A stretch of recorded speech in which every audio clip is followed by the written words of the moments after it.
We're only like a little bit Going late. live It now. says live, right? Yeah. All right. Let me just go over to the YouTubes and make sure everything is. It looks like it's working. All right. I think we did it I right this love time. it. Well, you know how to do StreamYard, so that's not the issue. Yeah, no, that's not the issue. Yeah. There's gonna be you're gonna hate me because I'm down here with the dogs and because Jesus is lying in the bed all broken, and yeah, Mercy's on a she's on a kick with the toys. Well, I'm gonna hate myself because I'm drinking this iced coffee today because that's just what has to happen. You're drinking iced coffee in the snow. Oh, that just made that Yes. more crooked, Alyssa. Well, I bought 2 coffees. I bought an iced coffee and a hot coffee, but I need the iced coffee right now. That's just the mood I'm in. So I just need to take a little photo of something because she's so fucking cute down there. Mercy, look at me. She's not looking at me now. Never mind. She was being cute. she's adorbs. Yeah, she's cute. Okay, Come here. You can come in here. I know this. I know the cord scares you, but come here. Come here, little girly. Nope. Okay, never mind. Bye, girly. Oh, you're gonna come on this side? I'm a part of the live. I'm a part of the live. She's right there. Look at her. She's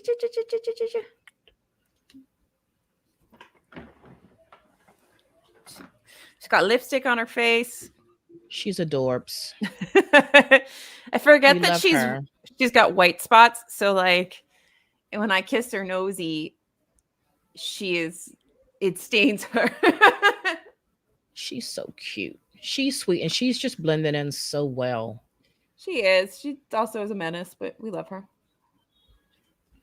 All right, and let's do that. Okay.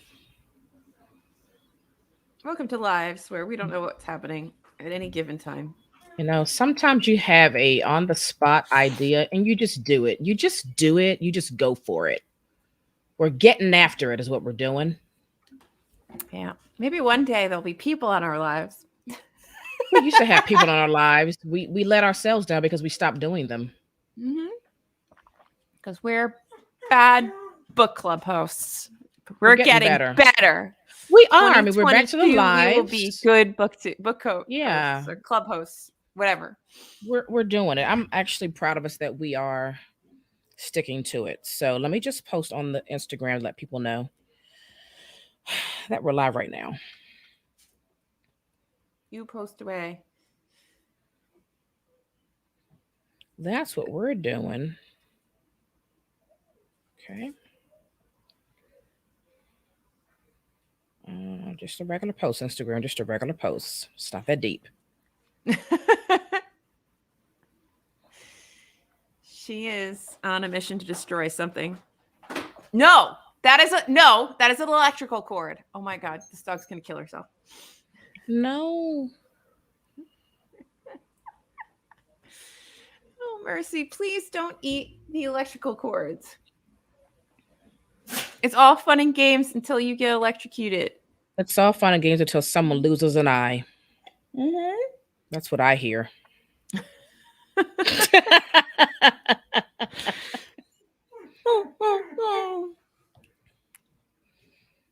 you need to go to the bathroom? If you need to go to the bathroom, you need to ask your papa. I can't help you now. Oh, you're on your own, Mercy. Just gonna sit in the kitchen for a bit. What are you doing? Oh, you're posting stuff. Mm-hmm. Yep. Tell the people what we're doing here today. So we are here to discuss our February book club pick, Giovanni's Room by the wonderful James Baldwin, which is my first James Baldwin, but we're also going to record a regular old episode while we're doing this. That's right.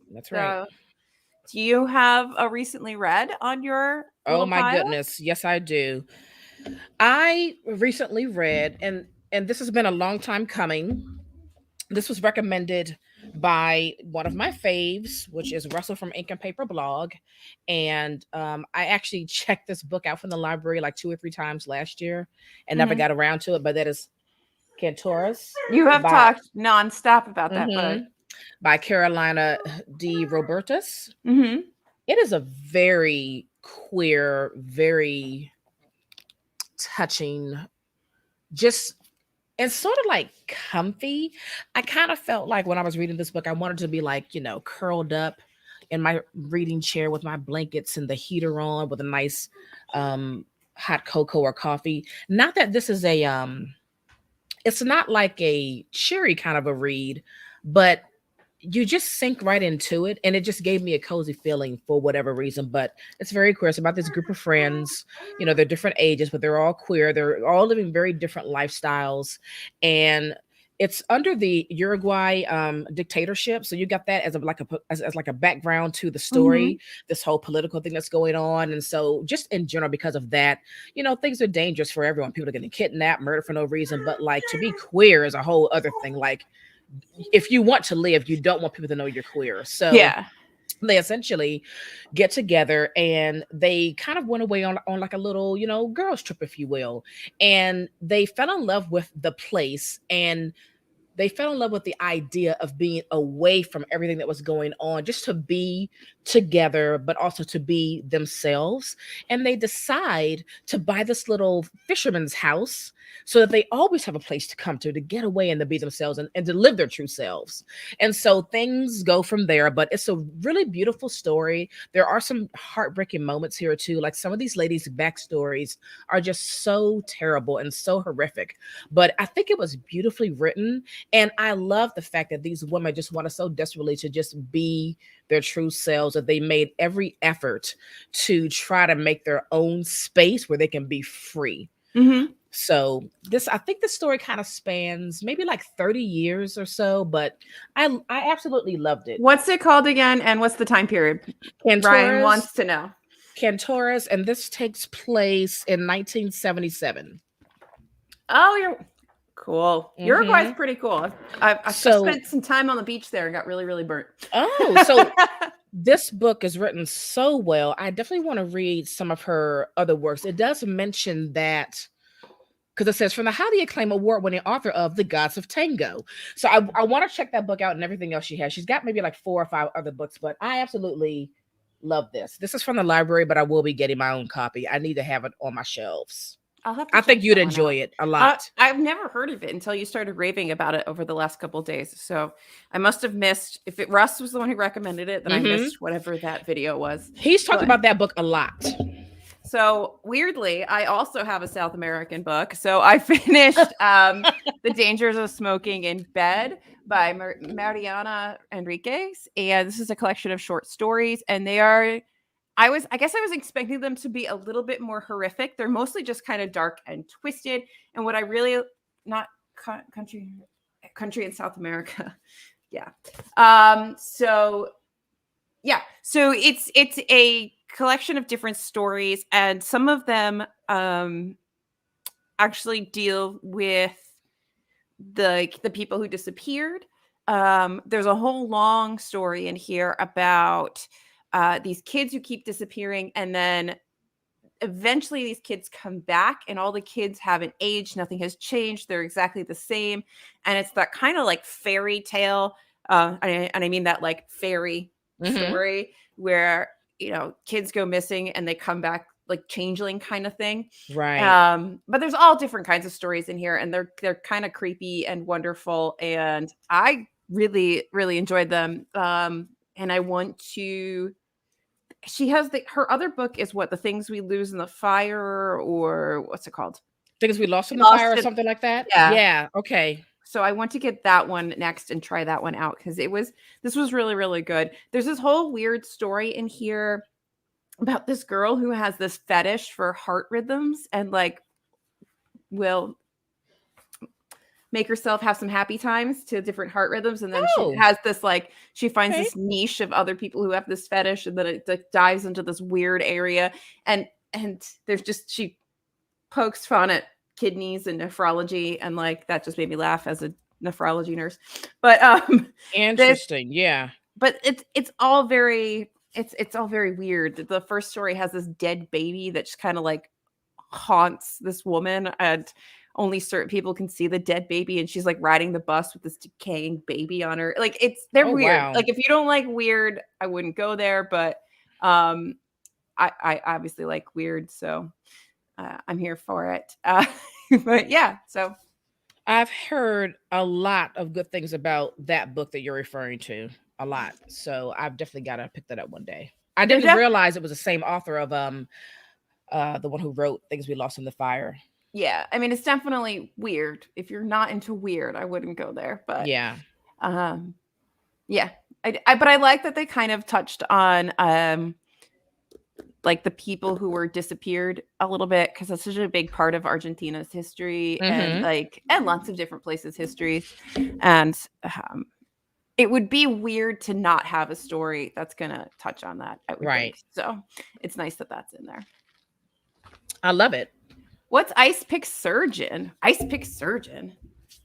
Hold on. Ice Pick Surgeon. That sounds. We all had the good reason to see what that's about. Everyone's looking at murder fraud. We like murder fraud. Wait. By Sam Keene? Yeah. Ooh. Oh, I'm here for this. Untold Stories of Science's Darkest Secrets. Here for that. Give me all that. Yeah. Add to list.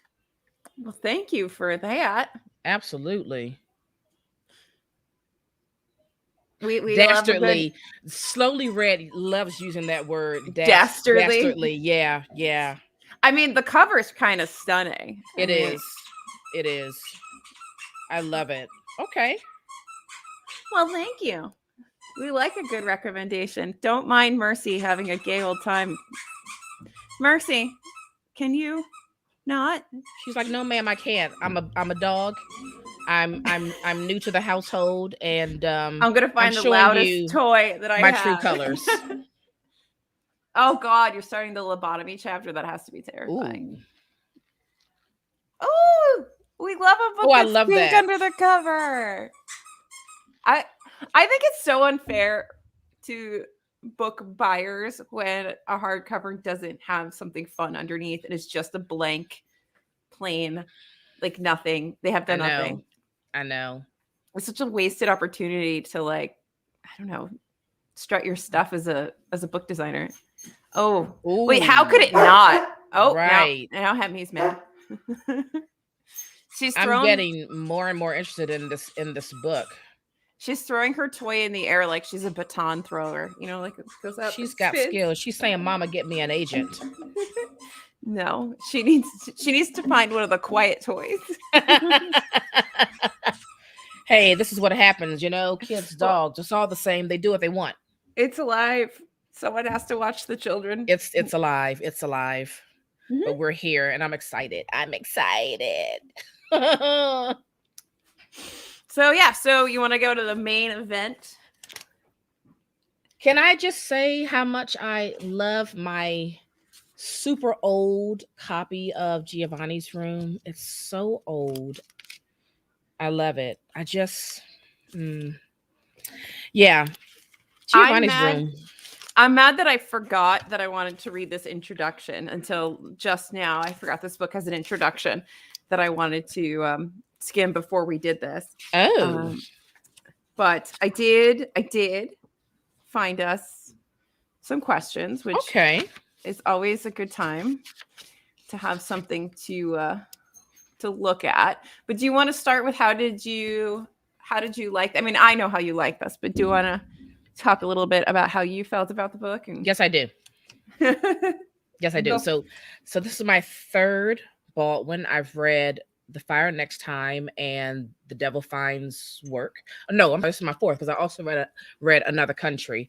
Mm-hmm. I've been wanting to read Giovanni's Room in particular for a really long time, and it absolutely did not disappoint.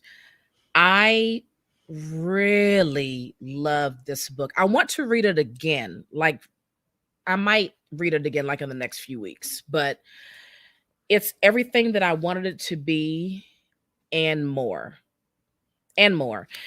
There was one part that I got to, and I was wondering, is this what Is this the part that was turning Alyssa off?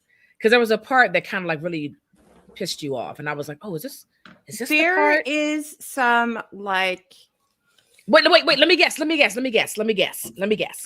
Was it the part where Giovanni was basically showing such an intense disdain for women? it's all of the intense disdain for women that's throughout this book. Yeah, There but is a lot of misogyny throughout the entire book. That is the only reason why I demoted it half a star, because I just could not. I understand the sort of time period, but there's just so much. And I don't think it was strictly necessary to the plot to go so hard into that. ooh, interesting. Okay. Do you feel like they needed to be that anti-female? What I think it did was it really just to me it kind of highlighted. Is highlight the right word? I don't know if that's the right word, but it kind of strengthened the issues that each of these men had individually. Like it made me understand it a little more, or you can see like how deep their hurt was as it related to their own sexuality and women. I think it just kind of helped that along a little bit. I don't think you needed it to get that across, because it was quite clear that what's his face has deep-seated like issues with his own sexuality. Yeah, yeah. And I did not need him to be so. Funny enough, it didn't bother me, and I don't know why. It really bothered me. Yeah, it didn't. It didn't bother me. And it was the only thing that bothered me about the whole book, was just how much he leaned into that. Yeah, yeah. And I just don't know if it needed to exist in the It's a good storyline question. to the extent that it did. Like I'm not saying it doesn't need to be there. I think it adds a layer, but just it's too much. And that poor wife, I mean, come on. Hella. Yeah. Well, okay, But how many Hellas are there in this world? Well, anyway. a lot, So a lot. So this was my first James Baldwin, and I very much enjoyed it, minus the just totally leading into the misogyny. And I didn't have any expectations. And I think the only thing that was weird when I closed the book was I realized that absolutely none of these characters were Black. And what I understand from James Baldwin, just like as like a writer without knowing anything, is how much he sort of writes about, I guess, Black experience and being a Black man, about being a Black gay man, or this is what I thought. So I was like, oh, wait a minute.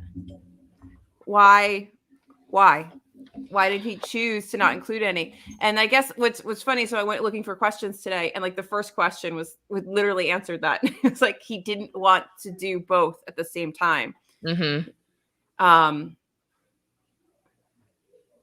I guess that makes some sense, right? You don't want to.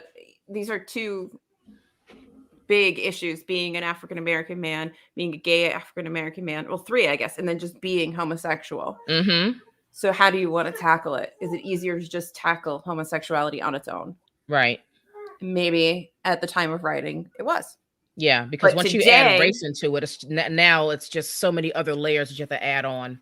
Yeah, and today, as a modern reader, we probably we're more attuned, I guess, to having multiple layers of, like, as the intersectionality of life. We're more that kind of reader today than maybe we were when this was written. Right.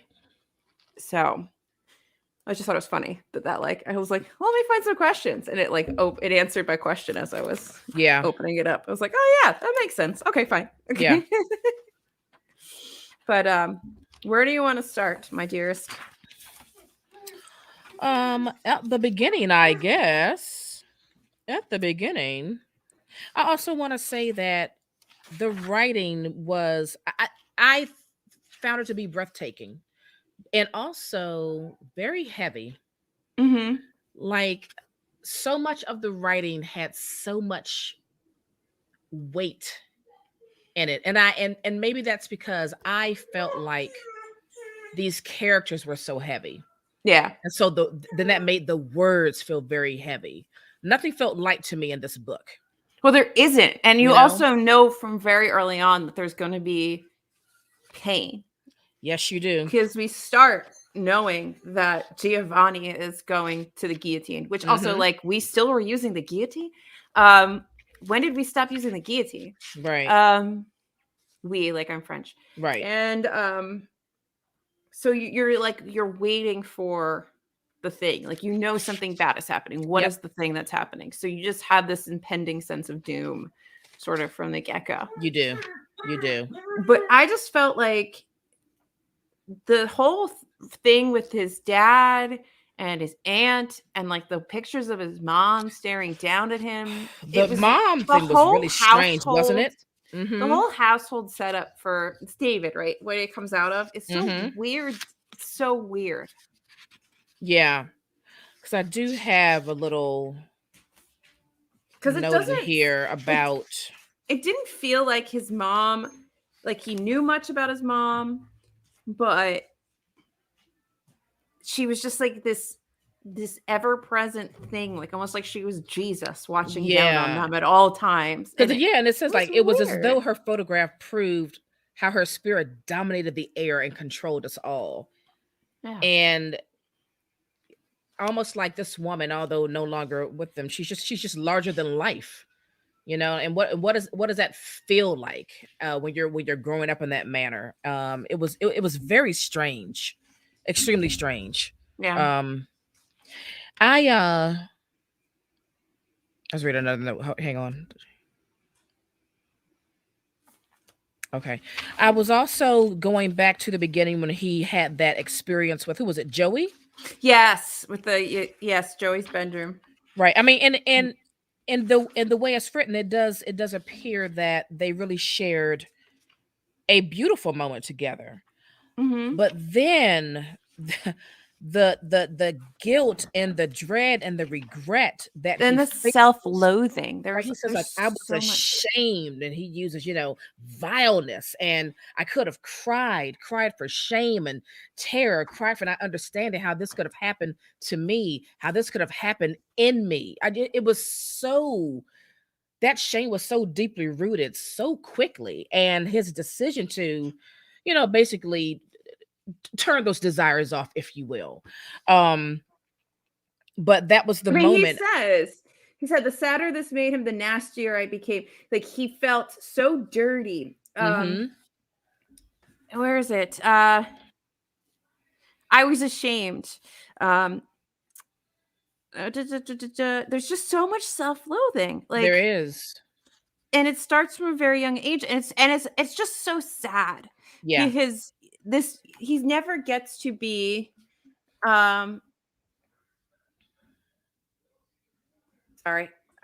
he never gets to just like embrace himself, and some of that is society, but it also feels like some of that is internalized. It's internalized, and he's worried about his parents. Even when he gets to Paris and he's with people who are free, to be themselves, because it's not illegal in France, but it's not really like condoned, if that makes any sense. But like, there's a whole culture of people, men who get to be themselves, women who get to be themselves, and like he can't even find comfort there because he's so uncomfortable just on his own. He's uncomfortable on his own, and he's also allowing what he thinks his father's perceptions and expectations of him should be. He's also allowing that to weigh him down, and I think those two things is what is keeping him, or at least is what he's trying to hold on to keep himself distracted from being attracted to the same sex. Yeah. The shame that he feels in himself, and the potential disappointment that he may bring upon his father. Yeah. But like, it's just, I don't know. It's just so sad to read it today, knowing that one, people still deal with this, but also how much more tolerant people are in general. Yes. So you could find a community to be yourself. Mm-hmm. And perhaps you have the chance that your parent will be supportive. But obviously, looking at things like Texas, and Florida. Yeah, Right now, we know that that's not something that's like ubiquitous. exactly.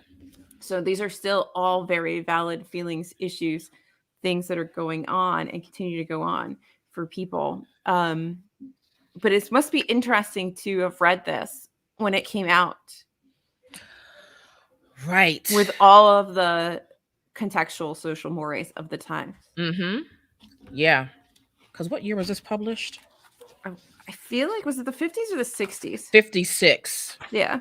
Yeah. It's got to be. And who knows, like, how long he was writing it. So because that's always part of, when the author's writing something. How long has this been bouncing around in his head for? Exactly. But I mean, I feel like the sister, I felt bad. I didn't like her, but then I also felt bad for her because she's. I feel like she was trying to do the best she could as a mother, Mm-hmm. and it's not. She didn't sign up to be a mom. She didn't Exactly. sign up to keep her brother in line and stop her brother from drinking and carousing. Yeah. Right. Right. Um, let me go over here for a second. Do you want to go into like the whole time in Paris? Or is it just more stuff you want to break down back at home? Well, I kind of wanted to also talk about the relationship between he and his father. And this is very true. You know, parents that try to be their kids' friends, Oh, it that never is works not out well. what children need. They really Mm-hmm. do need you to be the parent. Mm-hmm. You know, you become friends later, right? When you're Mm-hmm. older. But like when your children are growing up, children need you to be their parent. And he talks about that in here. He said, "We were not like father and son. My father sometimes proudly said we were like buddies. I think my father sometimes actually believed this. I never did. I did not want to be his buddy. I wanted to be his son." And so I thought that was very, very interesting too. I don't know if the father was trying to make up for the loss of the mother or what was going on there, but it was he clearly could not see that what his son really needed was him to be his dad. Yeah. Well, I don't think his dad knew what to do with himself, Yeah. Yeah. and clearly had a drinking problem. Yes. Yes. Which So is thinking that somehow by them being buddies, they would have a closer relationship. But in fact, that is what brought the distance about in their relationship. Um, so there was a bond between father and son that never really happened because they didn't act as father and son. They acted as buddies. yeah. And I do wonder um how he would have been had he had the father figure um in in his life. Would he had been less confused about himself and about, getting involved with Hella? I don't know, but I do wonder, would it have changed the trajectory of his adult decisions? I mean, Hella is very interesting because it doesn't even seem like Hella really wants to be in a relationship with anybody. He proposes and she runs off to Spain to think about it for Mm-hmm. some undetermined amount of time, which is a very long time. Right. So it really is this like weird marriage of convenience for both of them. So like she shouldn't have been in some respects as surprised at the end when everything gets revealed, because you didn't really want to do this either. Like, Yeah. I mean, she definitely had some struggles within herself. Like, do I yeah. want to do the status quo and, settle down and have kids and yada yada? I think she was also struggling with her own version of what freedom looked like to her. Mm-hmm. It's hard if you're, living in a society, everyone's expecting women to, get married and have babies. And if your family's pushing Yeah. that too, but you have a different idea of what your life, should be and should look like. Mm-hmm. So it's funny, like they both ran away to Yeah. figure their stuff out. You know what I mean? They both ran away. Mm-hmm. But you're right. They Hella bo- was really interesting. she was really interesting. It would have been. I wonder why he didn't. make her also like a lesbian or something, because that would have been interesting if they were both hiding in themselves, because that did happen often. But I guess that would be a different story, right? It would be a different story. It would be. And also, I think Also, it then would they have could been have too been open to convenient. each other. They would It have would been have been too more convenient, open. though. You know what I mean? It would have taken away Yeah. some of the complexity of his story if she were Mhm. basically like him too. That's too easy, I think. And he would have been able to confide in her, probably. It would have been a Exactly. very different Yeah. discussion. Yeah, we wouldn't have the secrecy. We wouldn't have the struggling of, you know, do I tell her? When do I tell her? How do I? You wouldn't have any of that. Any of that So I tension. take it all back. Forget it. Yeah. Erase that thought, please.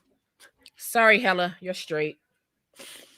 Did you feel like there was like some transphobia in this book? Because there were moments where it felt like the men in the bars would look down on the men that would dress up as women. I think I missed that part. Because that was another thing that bothered me. And I pulled up these questions and it's like, I was like, oh, so I didn't just read that into I think I missed that. That must have flew over my head. Yeah, because there were like some strange. So if there's this one passage on what is page 27 for me, but we have different books. There was the boy who worked all day, it was said, in the post office, who came out at night wearing makeup and earrings and with his heavy blonde hair piled high. And sometimes he actually wore a skirt and heels. He usually stood alone unless Guillaume walked over to tease him. People said that he was very nice, but I confess that his utter grotesqueness made me uneasy. Perhaps in the same way that the sight of monkeys eating their own excrement turns someone's stomach. Well, heck, I wish I could find that part in my book. Just like that to me was just like, yeah. What a comparison. And like David just sounds like a horrible human being. Yes, he does. And it was really hard for me to have empathy for him struggling with his own internal battles, just based on how grotesque, to use his own words, he was at times to people and how cruel he kind of was to people. But you know why that was? Selfish. Because he hated himself. I know why, but it just made it so hard for me to really empathize with him. Yeah. Because like, think about like Jude. Jude had so many things going against him in A Little Life, right? Mm-hmm. And he hated himself a lot, but he still loved Will with his whole heart. And maybe that's because he got to be himself and be able to love a man. It's different. He wasn't denying who he was. It was easy for me to have empathy for him. But they're so because different, there was though. this softness. There was a piece that I could hold on to that was soft. And there's just nothing with David that I'm like, yes, he's just so. They're so different, though. He's like so messed up. I can't. I feel for him, but I'm also like, dude, you need to find some kindness in you. It has to exist somewhere. Yeah, like I think Jude hated himself in a very different way. Jude hated what was done to him, and I think that he felt some kind of a shame and quote unquote accepting what was done to him, but he was still able to be himself. Whereas David, he's wrapped up in shame about who he actually is. But he's so wrapped up, it's almost like he's functioning like a sociopath. Like he has zero understanding or care, it seems, for how his actions, his choices, his things affect the people around him, to the point where he drives Giovanni to like the brink of insanity.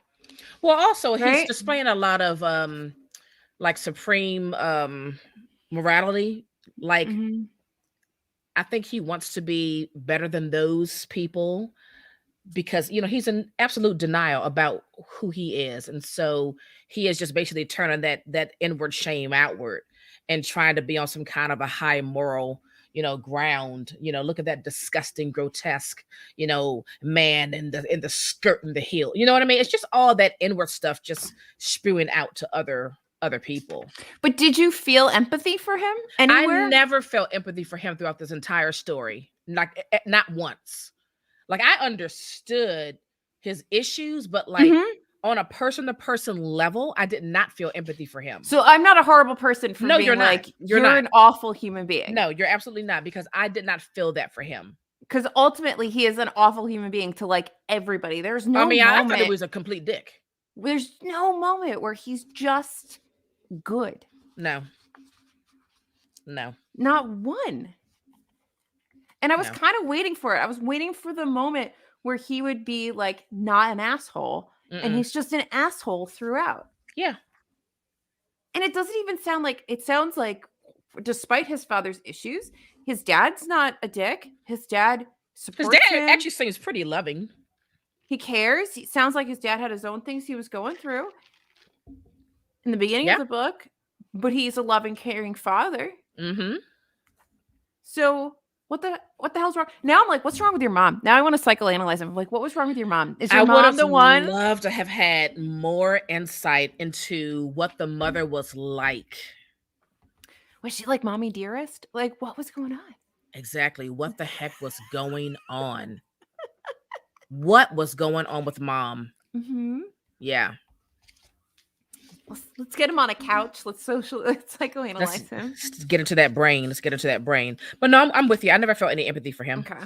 Yeah, so you're not a meanie. He was a meanie. He was awful. Yeah, he was. I wish I could find that part that you were just talking about. Anyway, I'm going to read this book again, so it doesn't matter. I'll find it. Yeah. Did you get the I have a little thing here that says we're waiting for Godot. Because I guess they're talking about, what are they talking about? Oh, it's he meets Giovanni, and I think they were trying to figure out if they were becoming friends or not. Mm-hmm. And I guess, and they're talking. I was just like laughing because I just think about you and I think about waiting for Godot. Tell me, what is this thing about time? Why is it better to be late than early? People are always saying we must wait. What are we waiting for? Well, I said, feeling myself being led by Giovanni into the deep and dangerous waters. I guess people wait in order to make sure of what they feel. In order to make sure, he turned again to an invisible ally and laughed again. I was beginning perhaps to find his phantom a little unnerving, but the sound of his laughter in the airless tunnel was the most incredible sound. It's clear that you are a true philosopher. He pointed his finger at my heart. And when you have waited, has it made you sure? Like, this was just the house. Like, you just keep waiting and waiting. Just keep waiting and waiting. Waiting. What are you doing? I'm waiting for Godot. I did like that conversation that they were having about Paris versus New York. Mm-hmm. I thought that was interesting. What was he saying? He was saying that Paris is like not of this century. It's old. You feel in Paris that all the time has gone by, versus in New York, you feel like things are just about to happen. It's just a different energy. So I thought that entire conversation was really interesting. I like that one, and that I have that underlined because because that's the fun thing about New York is New York is it's forever changing. It's very organic. And because he says every day it changes, and that hasn't changed since 1956. Right. Because he says, what do you feel in New York? He says, perhaps you feel, I told him, all the time to come. There's such power there. Everything is in such movement. You can't help wondering. I can't help wondering what it will be like many years from now. Yep. It's constantly in flux. Yeah. So I like these like sub conversations that are happening throughout the book. Yeah, there's a lot of little conversations that we're having throughout that were really nice little vignettes. But then overall, I just hated David, and I wish he was the one who got his head chopped off. Oh, yeah. Yeah. But it's this, what's interesting is the discussion of this sort of underworld of homosexual nightlife, I guess, where you Yes. have like the creepy old man or the couple old men that have money and just keep these toy boys. And I feel like that's something that still happens. And it was definitely something that happened when being gay was less socially accepted. Mm-hmm. Yeah. And if you were a man of wealth, you could just have a little friend that you doted on, like a little trophy wife almost, and then or Exactly. sugar baby, and then when you were done Exactly. with them, you would just get rid of them. And if there's a whole ecosystem almost of old rich men and young poor boys, men, Yeah. young men that for them to feed off of. What did you think It's a about tale as old as time. what did you what did you think about David and Jock's relationship Sugar or babies. slash I don't know, friendship? It was very weird because it's like he uses Jacques, but he's like a cock tease to Jacques. He's like, yeah, you can't get with me, but like if you want to give me money, that's cool because I'm not gay, but like I'm gay, but I'm not gay Right. because I got hella, the ultimate beard hella. Right. But also he seems a little disgusted by Jock too at times. I think he's disgusted by all of it because he's just Yeah. not comfortable with himself at all. So he finds all of it disgusting. I think he finds the fact that Jacques particularly preys on younger men very disgusting. I think the guy who owns the bar, Yeah. I mean, he is disgusting. So I think that that's a fair assessment there. Yeah. Guillaume, however you say that. Guillaume, Guillaume. Yeah. like that's a fair assessment. And he seems like disgusted with Giovanni as well, especially, Well, because he's the most disgusted with him because he's actually feels desire for him. yeah. So yes, he feels the most disgust for him. So I don't think Which is there's so scary, right? It's I don't know, it's because he'd be almost like, like I almost feel love for him, but then I feel disdain. And you're like, right. can you just get over yourself for a second? Like, It was crazy. I swear he's a sociopath. And if you have read this book, please weigh in and tell me if you think David was a sociopath. I'm going to diagnose this fictional character because I can diagnose fictional characters. I can't diagnose real people. Yeah, that's scary. It's almost like they were in this love-hate thing, but the love-hate was just on the part of David, really. Yeah, so Giovanni didn't hate him. Yeah. I think Giovanni had moments where he was very unhappy with David or unhappy with the way David was acting. And further in the book, they have this, great discussion. Well, it's mostly Giovanni talking, but he's having this discussion about what he wanted from David, but he can never really get from David. Mm-hmm. And as usual, David has really nothing to say Nothing to because contribute. why would he even care? Why would he even care? He's a fucking asshole. I just thought it was like, I don't know what I thought. My brain that just flew right out of my brain. Oh my God, I need more sleep. Yeah. Oh, that's what I was going to say. So I just like, he doesn't even really explain. Well, first of all, I feel like Giovanni sort of flirts with danger a little bit by pretending to be so okay with the idea of Hella. And I think he gets very comfortable with the fact that she's not there and she's in Spain. Because in the beginning, the conversations are very like, oh, yeah, your woman's gone. Okay, Uh-huh. whatever. And it's like he's trying to play it on having feelings. And clearly they develop, especially as this keeps going on and on Yeah. and on. And David just stays there and stays there and stays there and leads him on. And then David doesn't even like gently break stuff to him. He just like Right. disappears. Yep. Like, are there really crazy girls or crazy guys? Or is it just that the person you're with is a fucking asshole? Exactly. Like, do Exactly. you remember being younger and like you would talk to like there would always be like some guy in your group that would be like, yeah, I'm not with her anymore. She's absolutely crazy. And Oh, then yes. like a Oh, month later, there's another one, and they're all crazy. Like everyone's crazy. everyone's crazy. Here's the question for you. And if everyone you're dating is crazy, are you the reason? Right.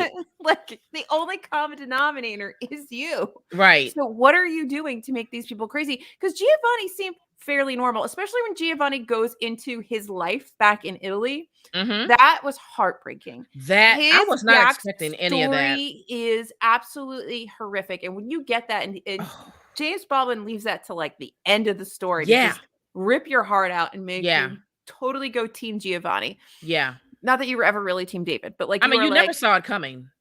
we did not see that heartbreaking story coming.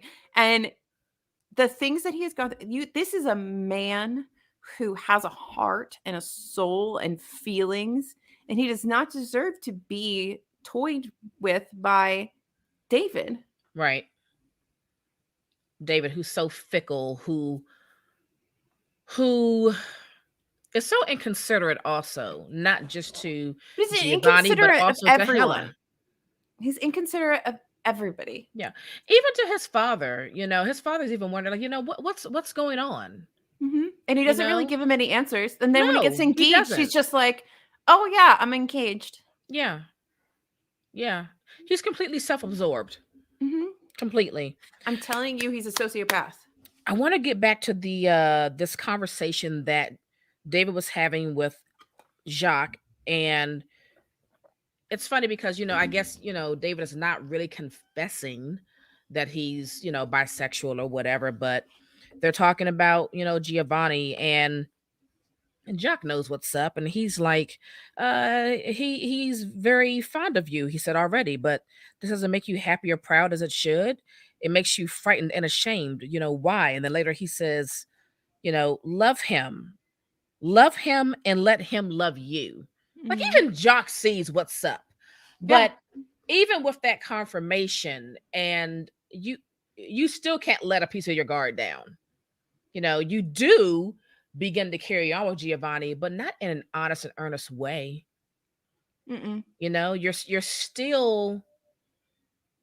You're still lying, and you're still, I think, still feeling a lot of shame as to who you are. You're still not really free in your decisions.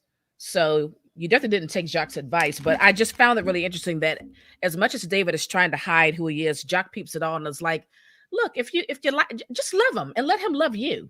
Yeah. It's just really that simple. Just do that. And he just can't. I just wonder, like, if David could embrace himself, say he embraces who he is and he accepts his homosexuality by whatever he is, would he be any more compassionate? Would he be a better person? I don't think he would. That's a good, see, now that's a good question. That's a really good question. Because if he really hated the part of him, his true self that loves Giovanni or whatever, or is attracted to Giovanni, or whatever words he would use, I feel like he would be kinder to Hella in some ways. He would double down harder on Hella. I feel like, I don't know. I just feel like it would look a little different than it does. And I just think he's an asshole. I mean, he definitely is. We absolutely cannot deny that part. We can't, because he is. But I don't know. I mean, he's so cruel so early on. Like, go back to Joey. He was so cruel to him. He's cruel from the beginning. So and I just maybe he cruel. just is a cruel person. Yes. Which again brings us back to, was the mother cruel? Like, there are some lingering, I mean, she is staring down from the picture. Like, right. Yeah. Yeah, I don't know. And I feel like Jacques was actually a decently good person. Who was living his best life. And I think he was trying to keep everybody, he wants everyone to be happy and to keep them involved. And like, even to the point of like keeping David abreast of everything that was going on with Giovanni up until Yeah. the end. Yeah. I actually kind of liked him. I felt like he was Jack a reminded me of this one of the partners in this older gay couple I used to know years ago, and like because he's just kind of like he seemed nice and yeah, fun. he seemed nice and he seemed fairly happy. And I did feel like he was living his best life. And it did seem like he wanted those around him and his circle to also live in their best lives. Yeah, Like I never felt like he had any ill intent toward anyone. no, and I think he would have been happy to have a partner if he Mm-hmm. could find one, and he just Mm-hmm. couldn't. And I think a lot of people used him because he was generous. Yes. Yes. Because Giovanni's definitely also unstable. I mean, he's not exactly like, but he got made. It was like he was on the edge. And when you hear his backstory, you're like, I get why you're kind of unstable. And I get why you would be tipped over the edge by David Yeah. so easily. Yeah. Because here is a man who's had like the ultimate of heartbreaks. Like, this is a story for the ages of sadness and trauma. Yeah. And this asshole comes in and just plays with his feelings. Yeah. I mean, he clearly had not dealt with that hurt and that significant loss. Yeah. Which is so dangerous because he clung so tightly to David for life. Mm-hmm. And the moment that David showed him that what we have is indeed not permanent, it is very temporary, Mm-hmm. Giovanni is just at his wit's end. Yeah. Like he can't take another loss. He's already lost too much. Yeah. So because he, for whatever reason that we don't know, decided to not deal with that, he's still in such a fragile state, which is really terrifying. Because if you're going to need to cling to someone to have a reason to live, to be, that is extremely dangerous. But also, it's not just he has that initial trauma. He loses David. He loses his job in horrific way. Mm-hmm. He has to go it is just like trauma after trauma after trauma. This poor man cannot catch a break. It is like he is Job. He's just beset with traumatic experiences. I mean, he's living in this dank room. You know, it's not like he's living high on the hog or anything. I mean, he's just surviving. Yeah. He's just surviving. He's an immigrant. He's like, it's sad. It is. He's not a tourist. He's an immigrant. I mean, they're in very different, they are foreign to the city, but very different circumstances. Yeah. Because David always has somewhere to go. Yes, David has he goes some home. escape. He can go home. Yeah. But Giovanni's just trying to live. Yeah. I don't know about you, but every time Giovanni's room was described, I felt suffocated. It's claustrophobic. Yeah, I felt like I was being suffocated. And the room just it felt so dark, so heavy, so unbreathable. I felt that every time that room was being described. Oh yeah.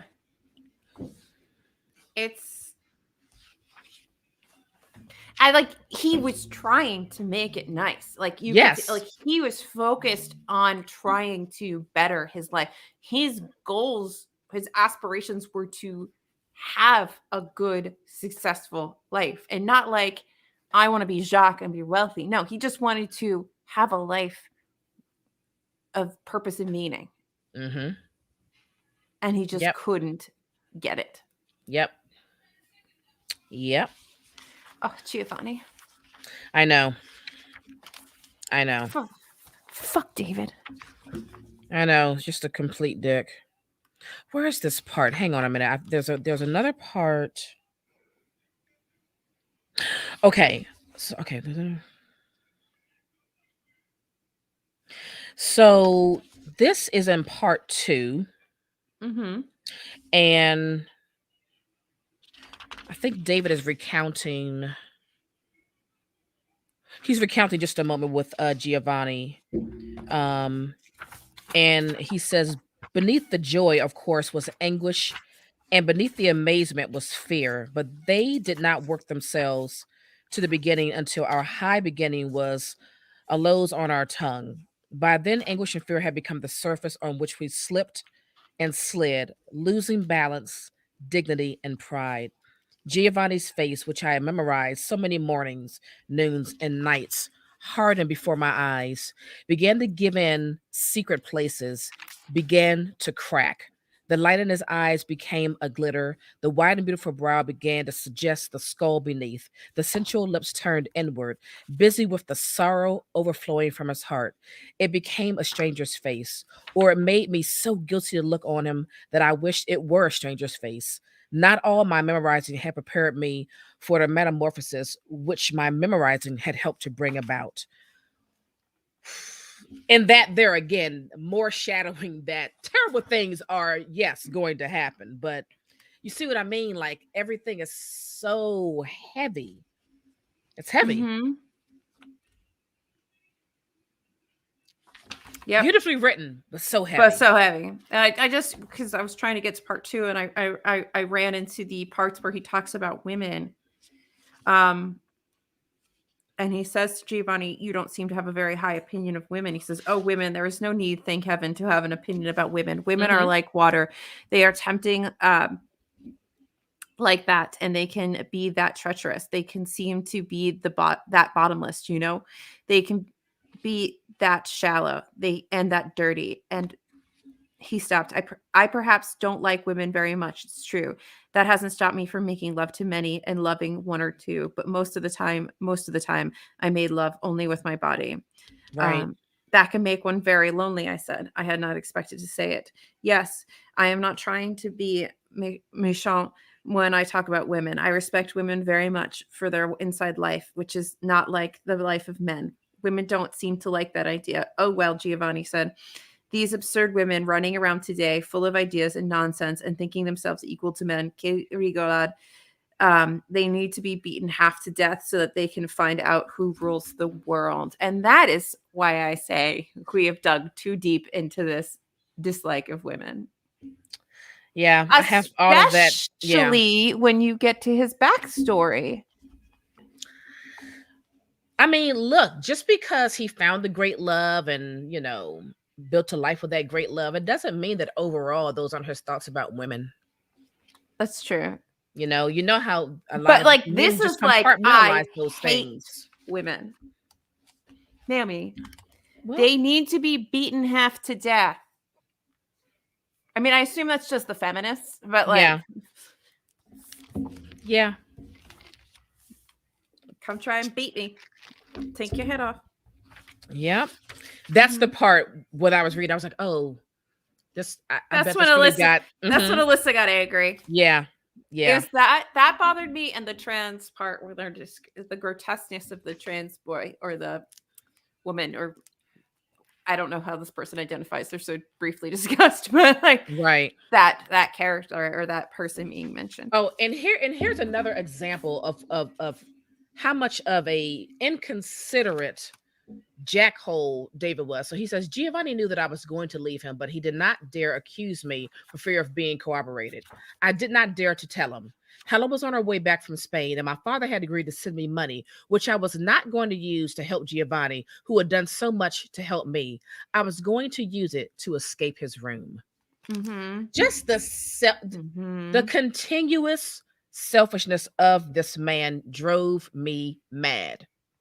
Yes, I understood why Giovanni had wanted me and had brought me to his last retreat. I was to destroy this room and to give Giovanni a new life and better life.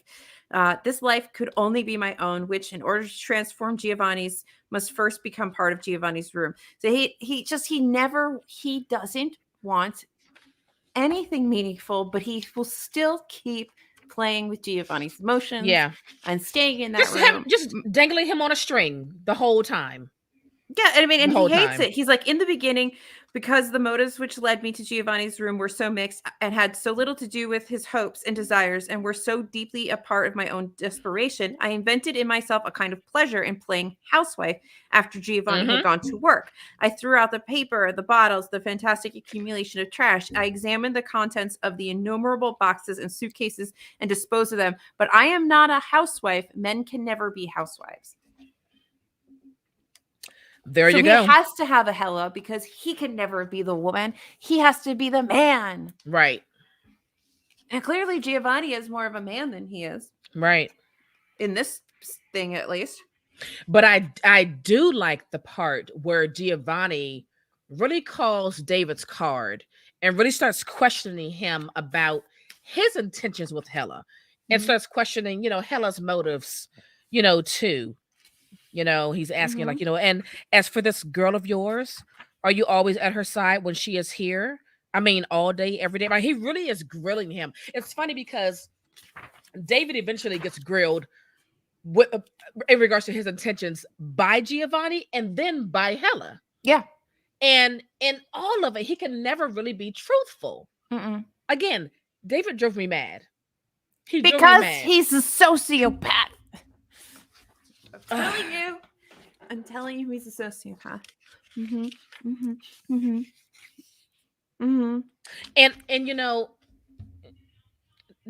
David also, he scared me a little bit. His thoughts. Because he's a sociopath. I don't know about you. Like, he felt murderous to me. Because it kind of, you know what I mean? Like, quite a few times in this book, he felt very murderous. Because he lacks any basic empathy. And we, as human beings, don't know how to process that. Because at some point, almost all people have some tiny glimmer of empathy, unless there's something wrong with their chemical makeup of their brain. Yeah. I mean, Giovanni even says, he said that you were just an American boy after all, doing things in France which you would not dare to do at home, and that you would leave me very soon. Then at last I got angry and I said that he did not pay me a salary for listening to slander. Like the fights that they have, where Giovanni is just spot on. Yeah. About who he is as a person. He calls him out. The vitriol that gets spit back at him. Giovanni calls David out. Oh my gosh. But then it's so sad because like I turn a page and it's I don't know what I would do if you left me. I have been alone so long. I don't think I would be able to live the life I had alone again. If I had to be alone again. So like you already know there's going to be self-destructive tendencies. Yes. Because you know they're not going to be together. Something bad is going to come. And it's just this dread that's just pervasive throughout the story. Yeah. Yeah. It's I just really do think it was so well written. But he does say, he says, no matter how it seems now, I must confess I loved him. I do not think that I will ever love anyone like that again. I don't believe that he can love. Truthfully, I think that might be this might be the closest he's come to being in a loving relationship. But I don't think that he's capable of love. Because if this is what he thinks love is. Right. But again, it's whatever version that he thinks love is, which doesn't actually mean it's love. It's just what he perceives to be love. I don't know. It's the entire story, in my opinion, it's very intense. And prison sounds terrible. That if you're going to be executed, they don't even tell you when you're going to be executed. They just come and grab you. Yeah. Yeah, terrifying. Yeah. But I'm just glad Hela finds out and gets the hell out of there because. Well, what I wish is, I wish that Hela would have listened to herself early on, but she knew, remember when she came back and she had so many questions for David as it relates to his relationship with Giovanni, especially when she found out that they were living together. Yeah, she senses something's weird. Oh, absolutely. She's not naive. I mean, she knows that gay men exist. She's been in Europe for however long. She can't, she's not like she just came out of the Ozarks and hasn't seen a human being other than her family members for the last 20 years. She knows. Yeah. But she has these weird, also misogynistic thoughts that irritate me too. I mean, I think they're just thoughts of that time.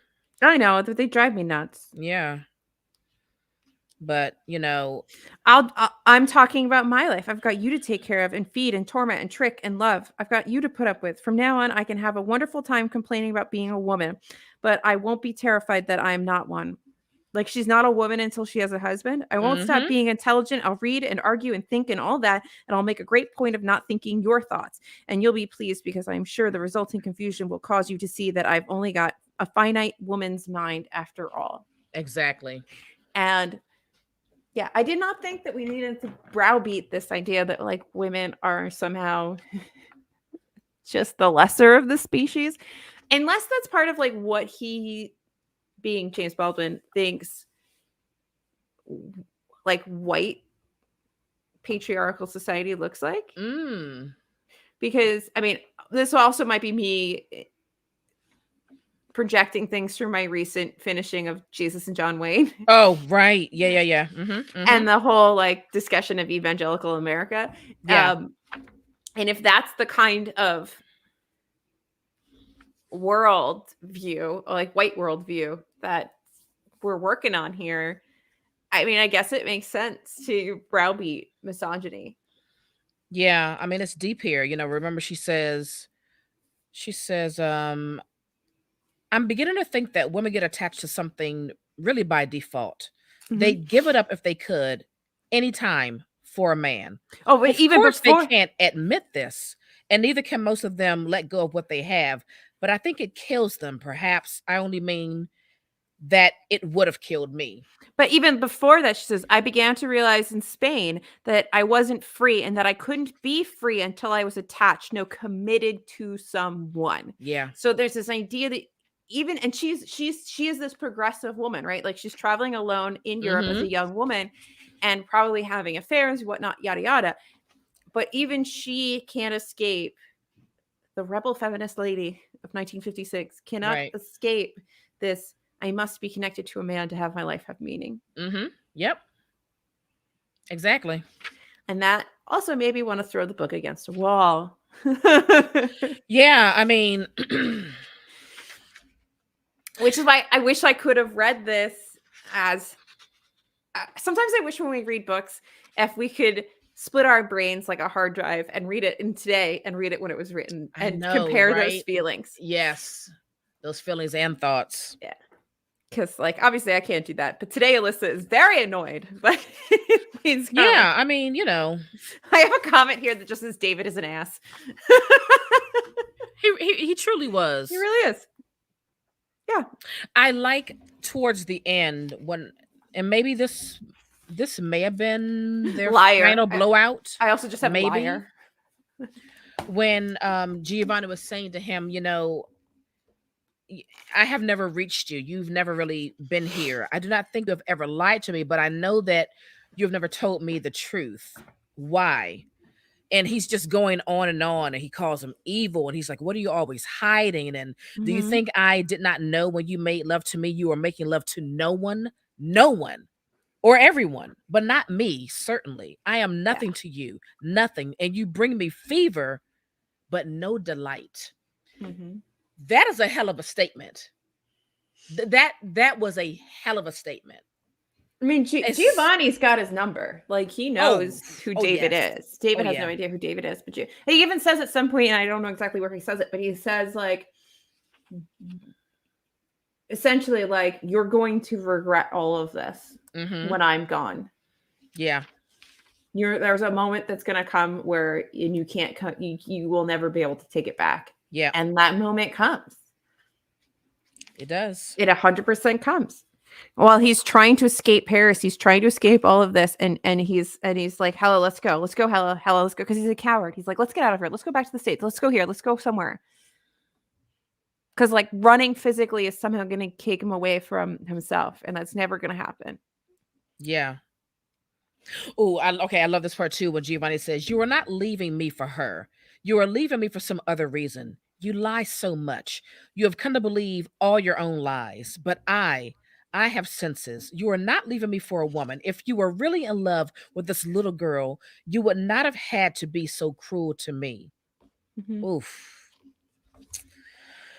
Whoa, these Giovanni, their Giovanni conversations, knows their what's up. arguments, yeah, they had Mm-hmm.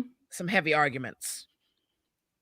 Mm-hmm. Oh, yes, you want to leave Giovanni because he makes you stink. You want to despise Giovanni because he is not afraid of the stink of love. You want to kill him in the name of all your lying little moralities. And you are immoral. You are by far the most immoral man I've met in all my life.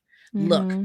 look what you have done to me. Do you think you could have done this if I did not love you? Is this what you should do to love? Oh, God, the writing. Yep. Oh, man. Mm-hmm. I'm like you. Like I wonder when this book first came out and people were reading it, what were they thinking? Yeah. What were their thoughts? Dude, even says you are evil, you know. And sometimes when you smiled at me, I hated you and I wanted to strike you and I wanted to make you bleed. Mm. Woo, yikes. Yeah. Yeah. The intensity of it all, right?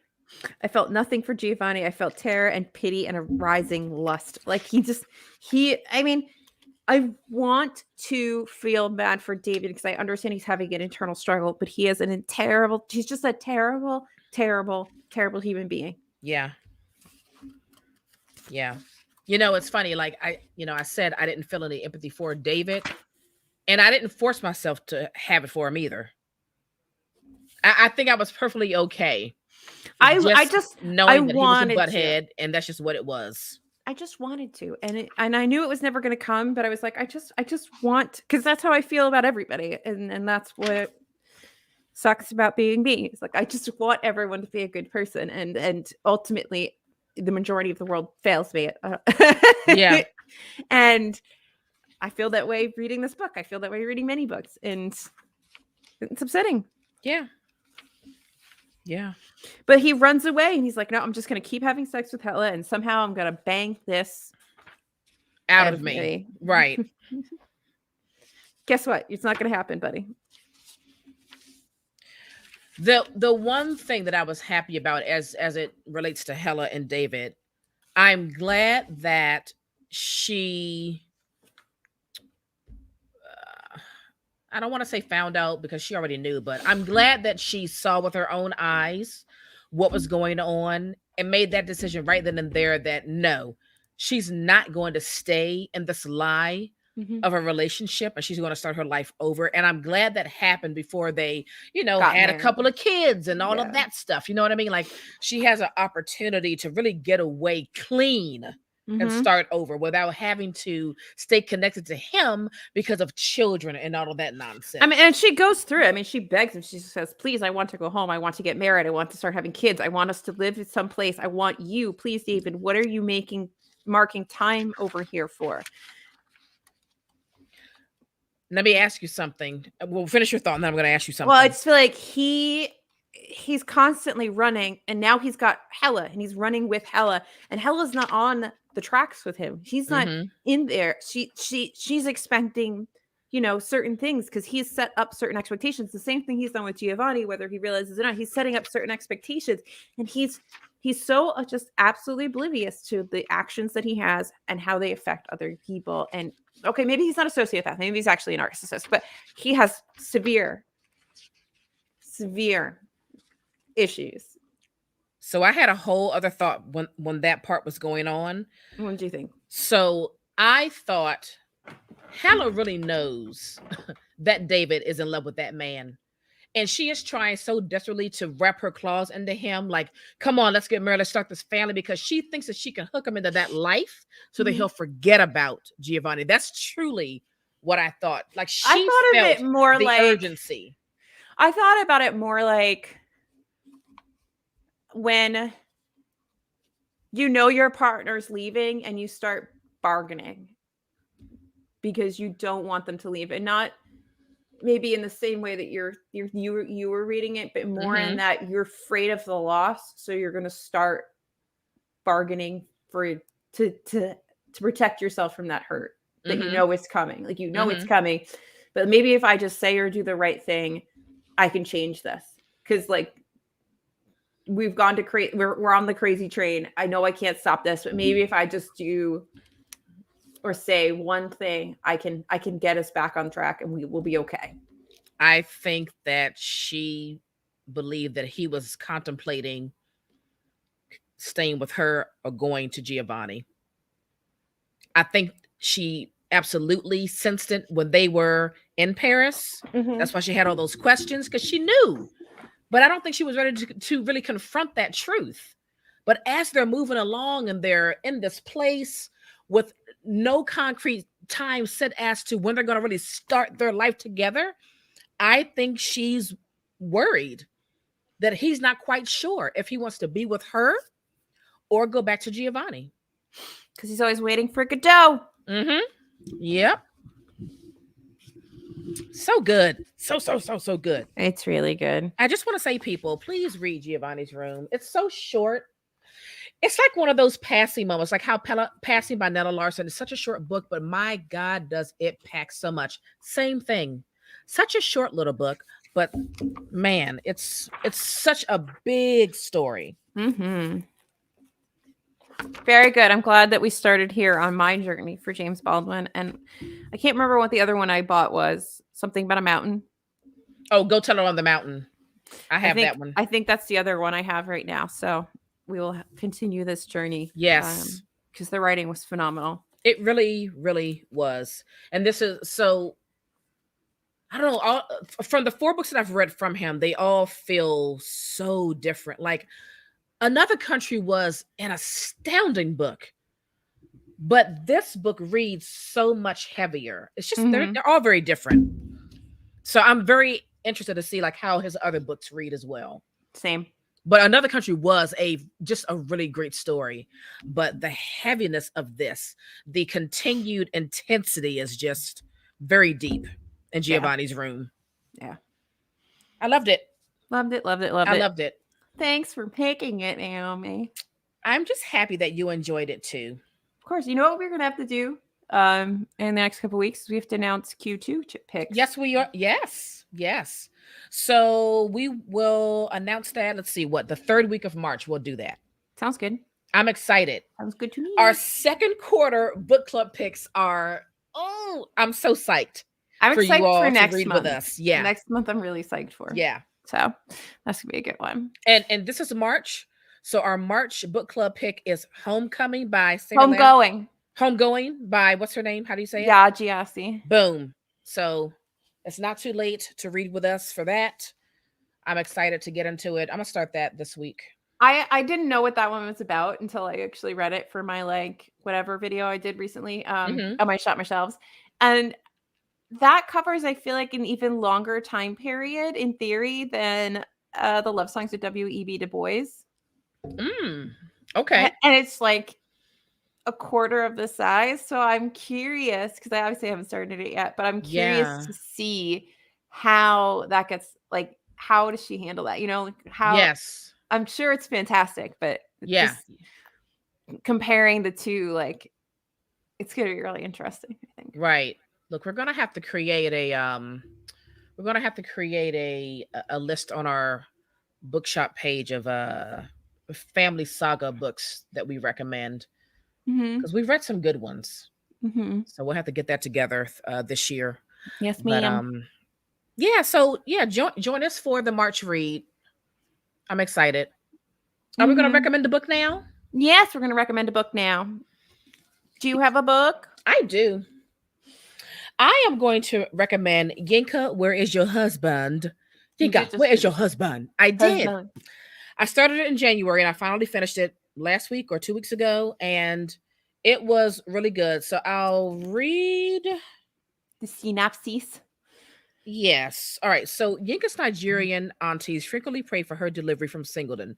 Her work friends think she's too traditional. She's saving herself for marriage. That's in parentheses.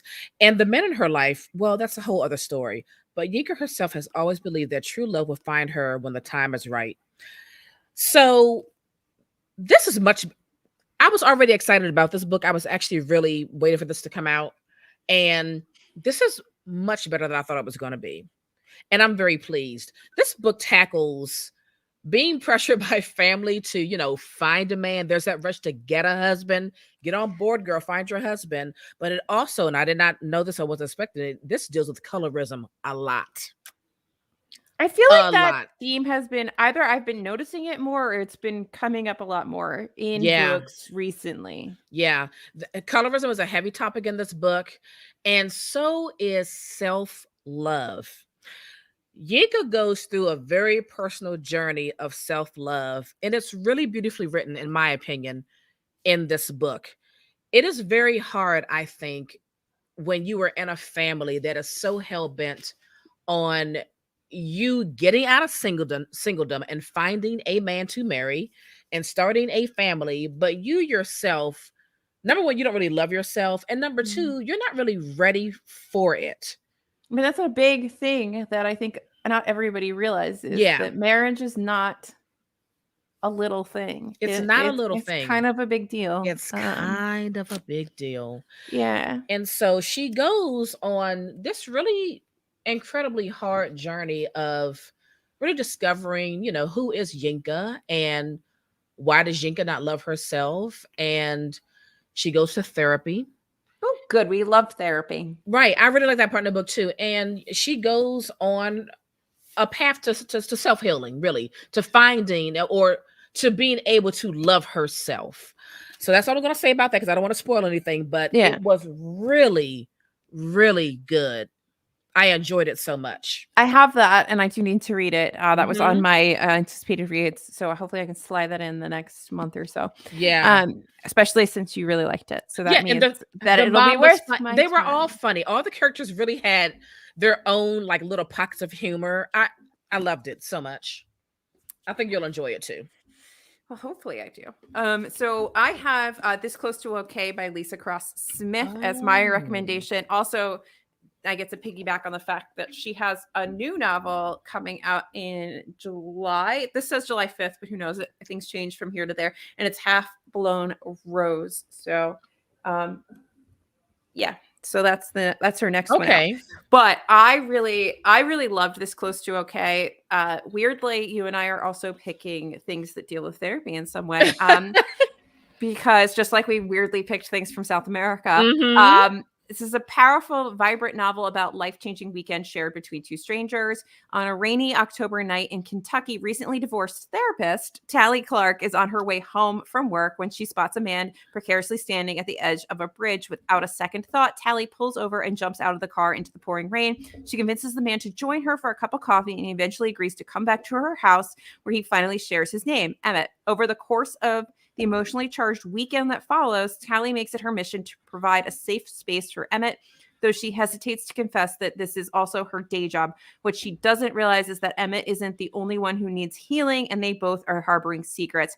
So basically, you go back and forth between both of their perspectives, and it is this really beautiful story about two people, two strangers, finding themselves through each other. Mhm. And eventually revealing their secrets and eventually kind of coming together. And so it's almost a love story, but it's like a Mm. very modern, non like romantical love story. It is a very adult, pragmatic, we need to figure our shit out and our own Mm. demons Yeah. before we can be there for another person. Oh, you mean being And personally responsible for making good life decisions? I love to yes, see it. so not David. And he Boom. Yeah. but yeah, it's and it deals with a lot of things, a lot of traumas. There's a lot of really heavy, dark secrets in here. I think there's a lot of trigger warnings, if I remember correctly, but I can't tell you exactly what they are because I have a pee pee poo poo brain, as Emma would say. But Yeah. so look it up. I don't remember all of them exactly, but it was fantastic, and I absolutely loved it. And if I remember correctly, I cried at the end, but with like happiness. The ending is it's a very open-ended kind of ending. Mhm. It's not like everybody's happily ever after, but you get this sense at the end that like there's going to be joy and happiness. Just Okay. not explicitly said. Like it's not like Right. there's some prologue where everybody's like married and they have 97 babies and like bells and whistles are going off, but it ends in this very nice spot, which I found very satisfying.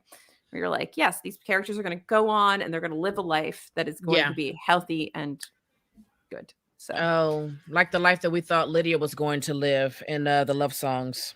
yes, but that didn't happen. It didn't happen. Spoiler alert. Poor Lydia. You read this last year, correct? Yes, and I do remember you reading it and really enjoying it. I really it just came back to me. And I forgot that Grand Central had asked me if I wanted a copy of her next book until it arrived. And I was like, reading, I was like, did I ask for this? And then I read the author's name and I was like, oh, yes, I did.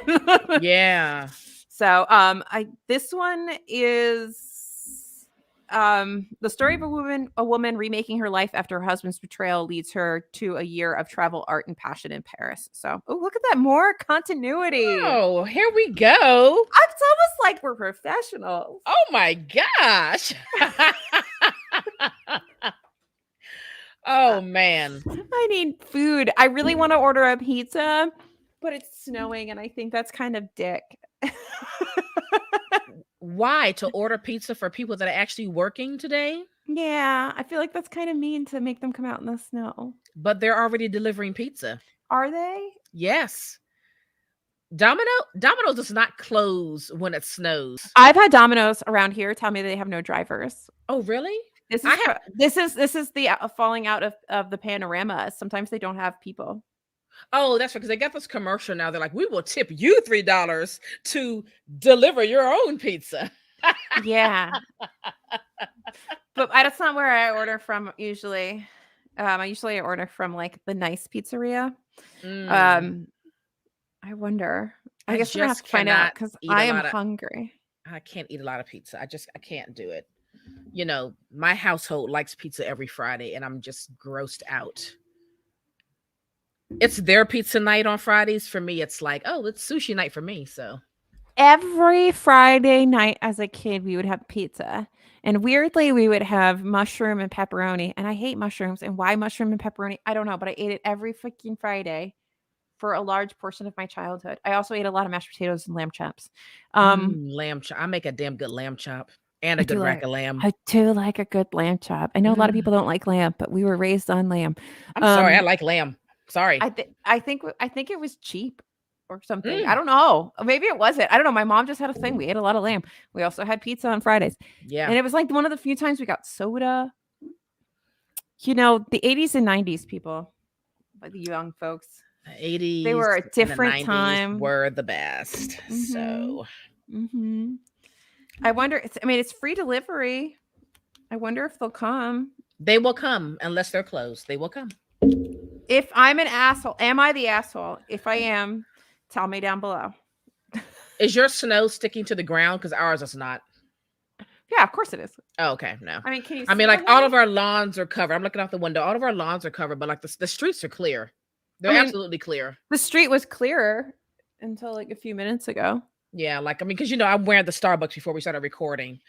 And like the streets are they are clear, but everyone's lawn is just full of snow. That's it. No, I'm off this is day 1 of 4, and I have no interest in leaving my house. I do have to go out grocery shopping. Oh, right. You've had snow the last few days. Yeah, it just started snowing here in Virginia this morning.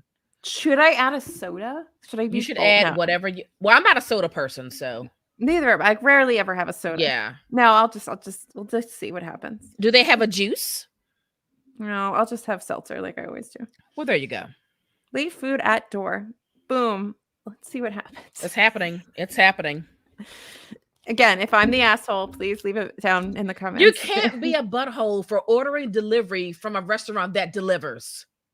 It's impossible. But there's snow on the ground. I feel a little bit like I'm the asshole just because I don't have any food to cook in the house. All I have is chicken. Like that's literally all I have. Sense. It doesn't and make I'm sense. not just making chicken. It doesn't make sense. Eat a chicken breast. Those folks are at work. They got to get paid. They're doing work. The place is open. That's it.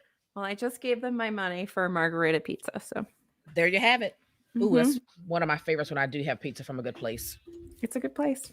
Well, I enjoyed our conversation about Giovanni's. Me too. And I'm glad that Book Time with Ryan did give us that the ice pick surgeon, murder, fraud, sabotage, piracy, and other dastardly deeds perpetrated in the name of science. I want to That read is a that. lot of words for a title by Sam Keen. That sounds fantastic Yeah, and right up our alley. I added it to my want to read list. Yeah, I have to go in there. I'll type it in after. And yeah. So thank you to anybody who did join us on the live or on the replay. On the replay. Yeah. Hey, hi, hello. Give us a little thumbs up, a like, or whatever if you've made it this far. That would be great. And otherwise, we're out of here. We're out of here. Bye. Bye.